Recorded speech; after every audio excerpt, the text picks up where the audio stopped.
বাসায় কিন্তু আমরা অনেকেই অনেক আজকে আপনাদের সাথে শেয়ার করব গাজর দিয়ে মুখে লেগে থাকার মতো একটি। আসসালামু আলাইকুম এভরিওয়ান।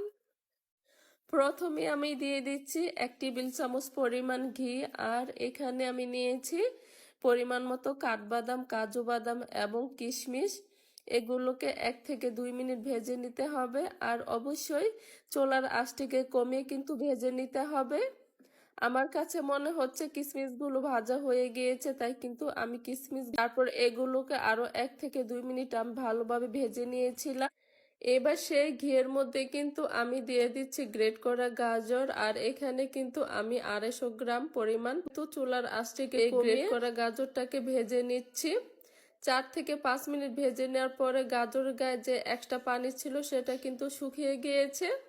এবার উঠিয়ে এখানে আমি অ্যাড করে দিব 1.5 লিটার পরিমাণ দুধ, আর আমি যে দুধটা নিয়েছিলাম সেটা কিন্তু গরুর দুধ ছিল। দুধটা ফুটে আর অবশ্যই কিন্তু চুলার আঁচটিকে মাঝারি করে রাখতে হবে। এই তো দুধটা কিন্তু ফুটে এসেছে। এবার এখানে সুন্দর একটি ফ্লেভারের জন্য দিয়ে দিচ্ছি 3টি এলাচ।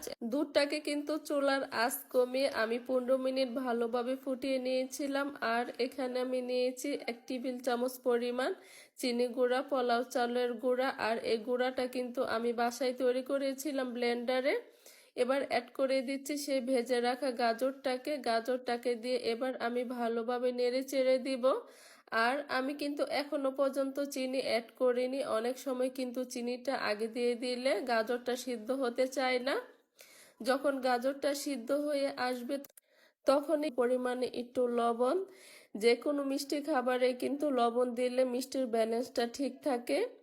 আর যে চাউলের গুঁড়াটা আপনাদেরকে দেখিয়েছিলাম, এবার কিন্তু আমি সেই চাউলের গুঁড়াটাকে এখানে অ্যাড করে দিব। আর সেই চাউলের গুঁড়াটাকে কিন্তু আমি অল্প পরিমাণে দুধ দিয়ে গুলিয়ে নিয়েছিলাম।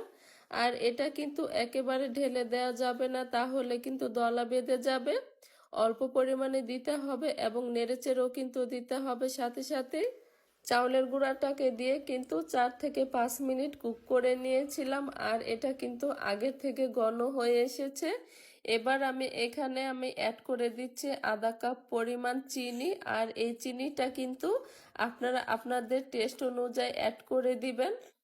আর দিয়ে দিচ্ছি আধা কাপ পরিমাণ ফ্রেশ কুড়ানো নারকেল, আর অবশ্যই কিন্তু নারকেলটাকে দেওয়ার চেষ্টা করবেন। এবার ভালোভাবে নেড়েচে দিয়ে দিব সেই ভেজে রাখা ড্রাই ফ্রুটস গুলো। আর এই তো তৈরি হয়ে গেল গাজর দিয়ে ভীষণ মজাদার সেমাই রেসিপি। এখন কিন্তু গাজরের সিজন, অবশ্যই আপনারা চেষ্টা করবেন।